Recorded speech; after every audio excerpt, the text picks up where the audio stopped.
Hey, welcome back to the channel. I'm Uphill Phil, and today I'm going to be ride reviewing this complete weapon, the ORBEA Rise M-TEAM.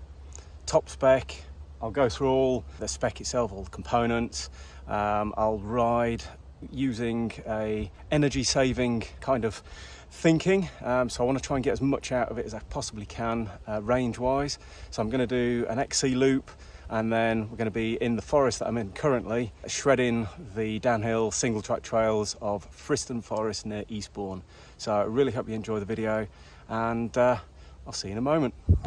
Just before I go, massive thanks to Velocipede Cycles and Olie for letting me borrow this amazing weapon of a bike. Awesome bike shop. I'm going to put a link in the description below. So yeah, enjoy the video.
Okay, so currently doing a 2 mile up, which actually is very gentle. It's not much of a climb. Nevertheless, it is a climb. It is 2 miles, and I'm not feeling the fact I'm on an e-bike. trying to keep the cadence in the range between 70 and 90 RPM, and it feels super light, agile, and to be quite honest, like a regular bike without a motor, without a battery. So if you do find that you've actually run out of battery because you've had such a good day, then you can still get back to the car, still get back home without panicking or worrying about riding a bike up and down hill that weighs more than Everest. Okay, still going. We're about 3/4 of the way up the climb now. Still trying to keep the cadence around about the 80 RPM. And again, I've not needed to turn the motor on. This bike really does bridge the gap between full power EMTB and regular human power non-EMTB.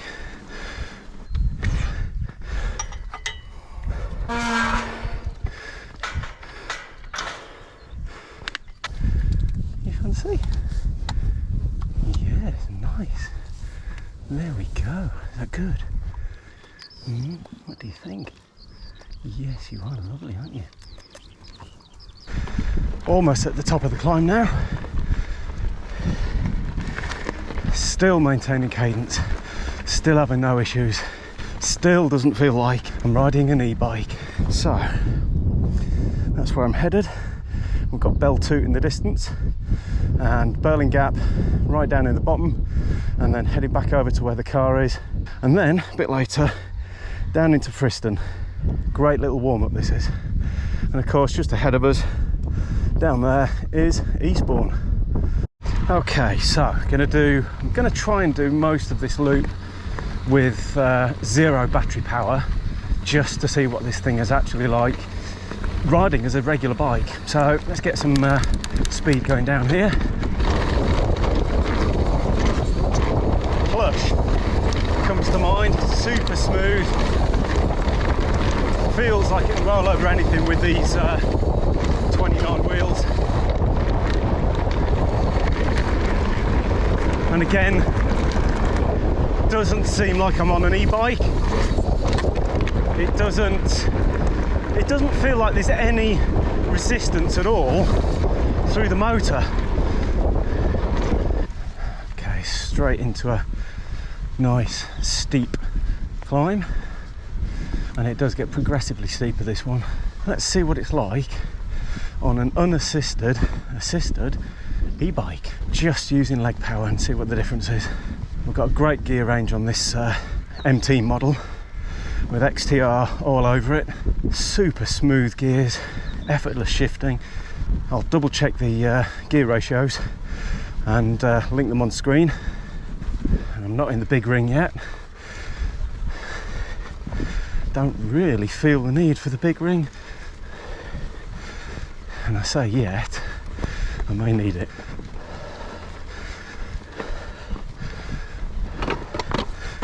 I'm on flat pedals today.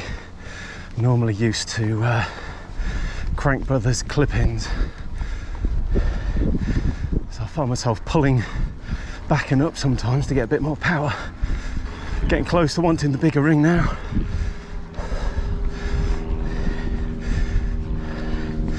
But still happy to get this e-bike up a steep hill with no assistance and on grass. Whoa, Bell Toot just up there. So we're almost at the point where we're going to start climbing again. There's lots of this wonderful scenery everywhere you go here in the Southdowns. For anyone who hasn't been down to the Eastbourne area of the Southdowns National Park, highly recommend it. It is gloriously spectacular.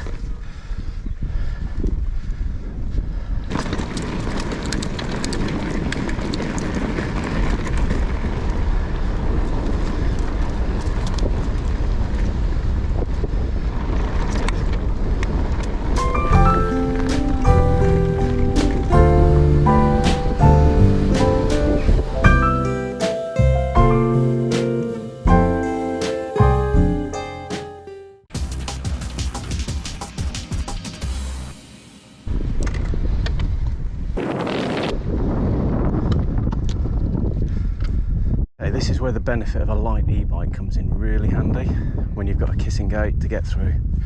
So let's give it a go.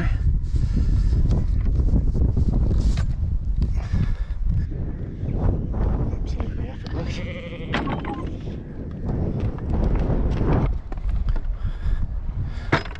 Yeah, effortless.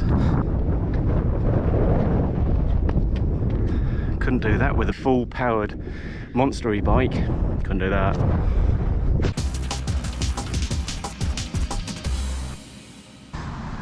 Right, let's go and play on this.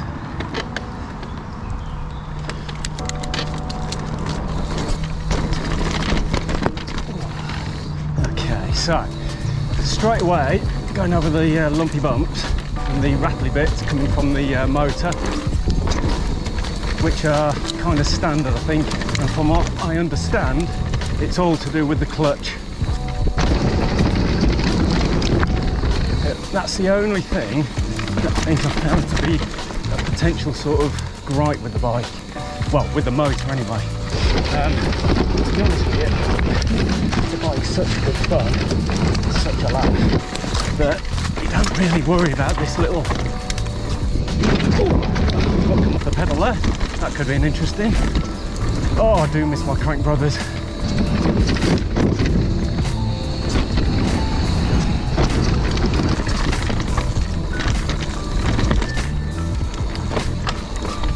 God, it's a capable downhill machine.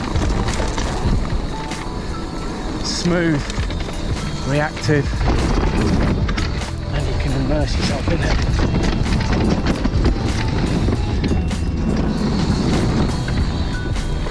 Now I'm used to 27.5 plus tyres, or 27.5 in general.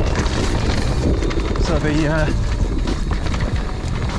29ers feel just a little bit slower to react with the steering, but the difference is the speed. Crikey, it's fast. Wow.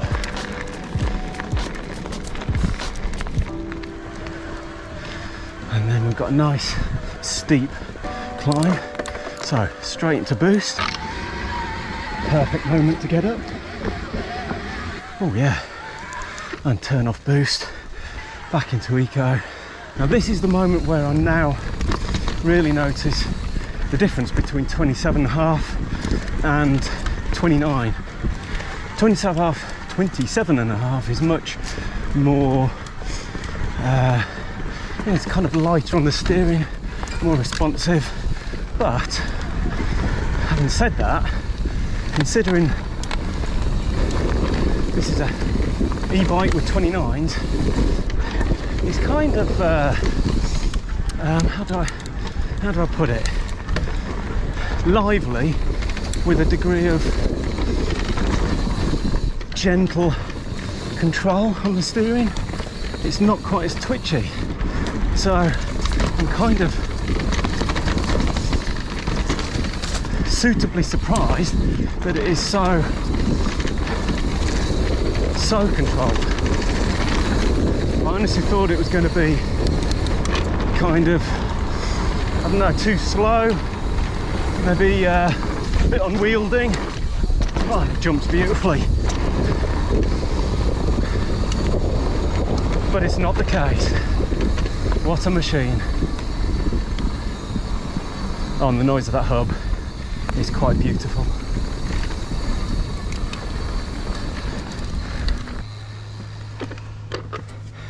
What a machine.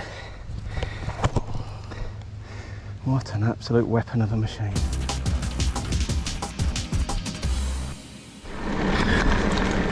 Right then, now going back up the fire road.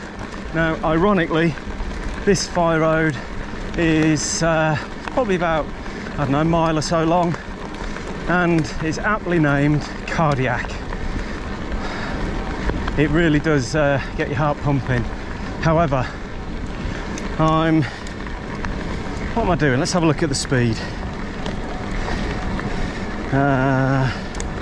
15 miles an hour, uphill in boost, and I'm not putting much effort in. Quite impressive. I'm just going to keep this up all the way, and just to see how much of the battery power it actually saps. Quite curious. Hello again. You were coming up there pretty quick. Ah, yeah, just trying it up here in boost. Yeah. Yeah, I bet coming up here in boost is Oh my god, 15 miles an hour, and I was hardly putting anything in. Hardly anything. What's it cut off at 50? You've asked the question.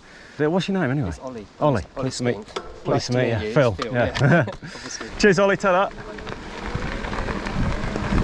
Right, let's have a look at Ollie's question and see just how much we can push and see when it actually cuts out. So we've got 16 miles an hour. Ah, there.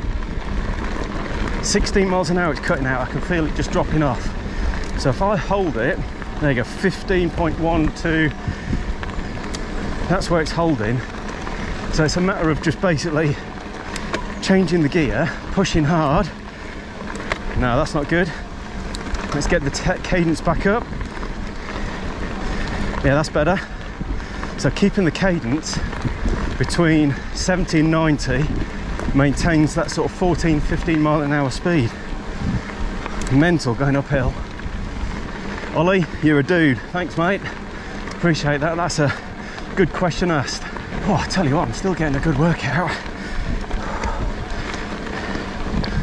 Okay, so I've noticed that if I drop the cadence without changing gear, it maintains quite well, almost flawlessly, the power, and I'm not putting much effort in. If I drop it below 70, you can actually start to feel it, the motor just backing off slightly. So at 60 RPM, it's kind of little tiny surges.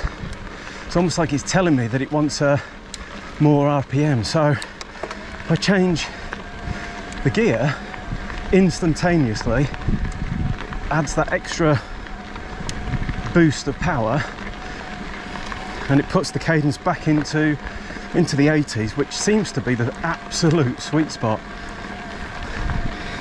Really hope you can see the screen there. Effortless climb. All right, let's head over to White Horses. Oh yeah.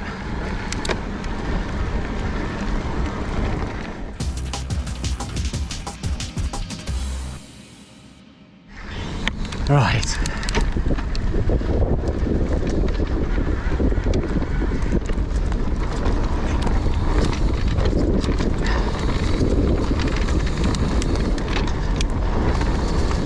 So this is White Horses. We're tailed by another biker, just showing him the joys of this trail, because it is one heck of a trail.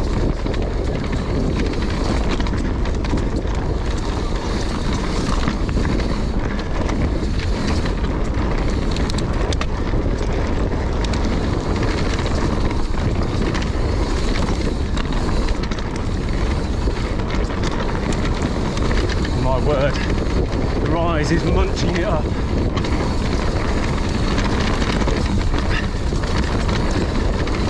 Super compliant with Olie suspension, super plush as well. It's just soaking everything up. And these 29 tyres, oh my god, well, the size of the wheels, should I say, is flipping amazing. It's just rolling over absolutely everything. Oh, it's tight there.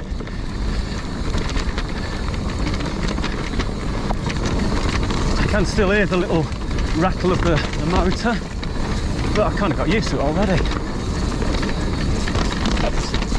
Oh, and even those horrible moguls, it doesn't really matter, just soaks it up. God, this thing's fast and grippy.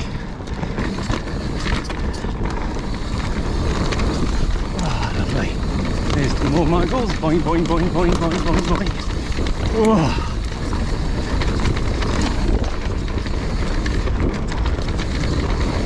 Wow. And so we've got 150 up front and 140 out back, both Fox factory.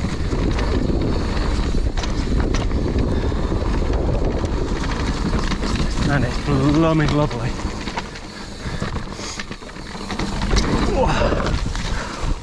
That was good, that was good. Oh, I just had exactly the same.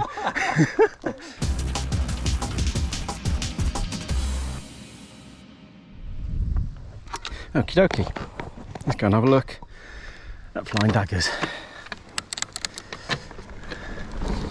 A little bit dark in here, so hopefully you can see what's going on.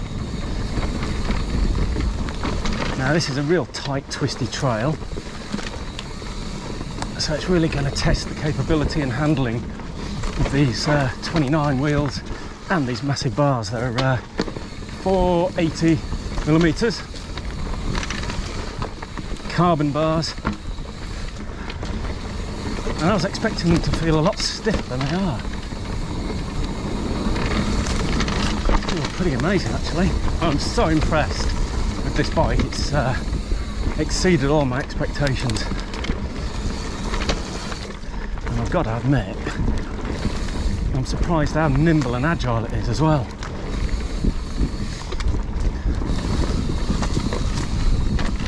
It kind of just demands more, and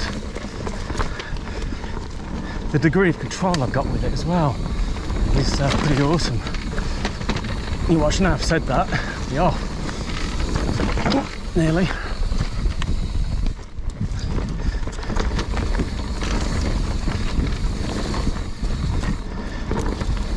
Very nimble indeed, very.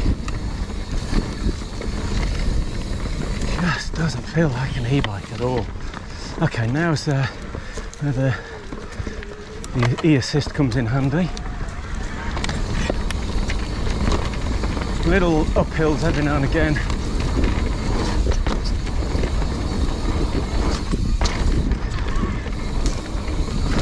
Whoa, that was a tight one. These brakes are exceptionally good as well. Oh, nearly got in a bit of a gully there. Yeah, another little uphill. But we can blast up it and still fully enjoy this trail. Normally this is a bit of a grind then, but hey.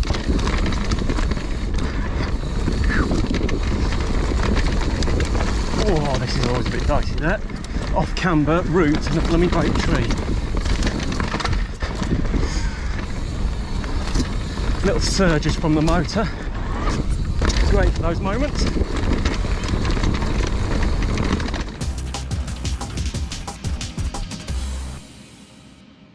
So, I think I found a challenge. Now, I don't know whether you can see that monster.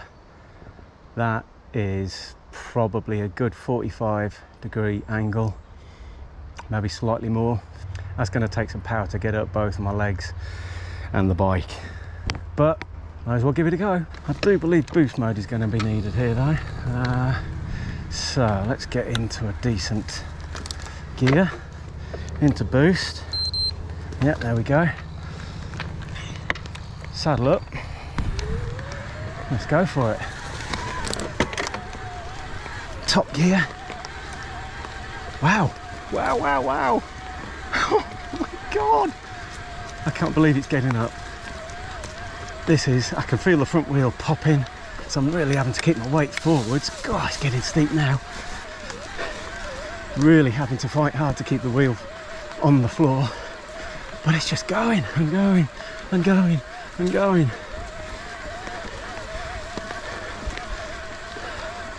I am utterly blown away. That is mental. I cannot believe I've just got up that 50-degree odd climb effortlessly.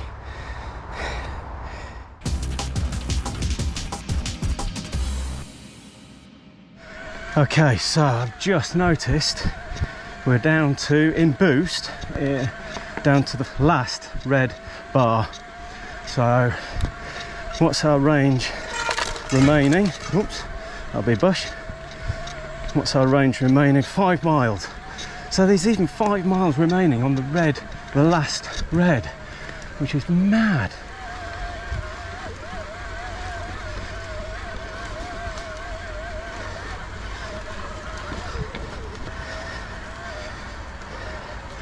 That's it, that's the end of the power. And this is literally the very last climb.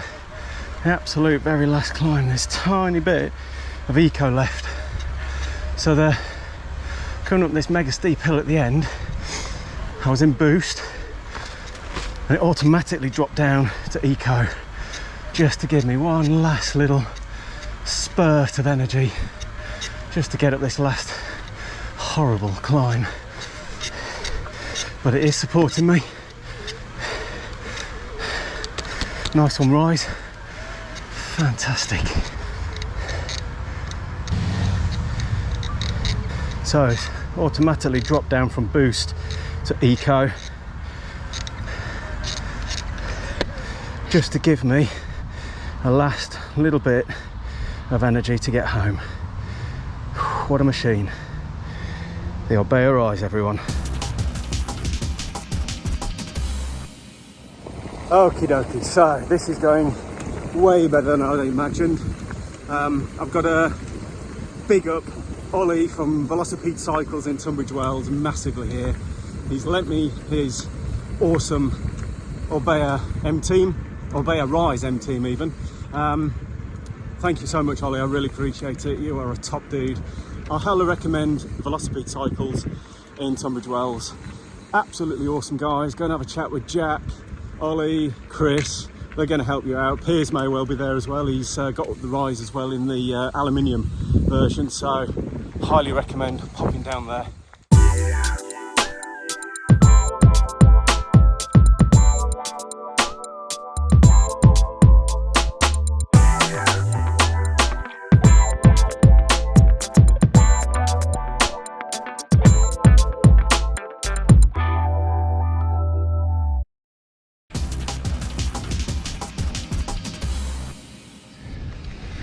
Well, there's nothing other than exceptional.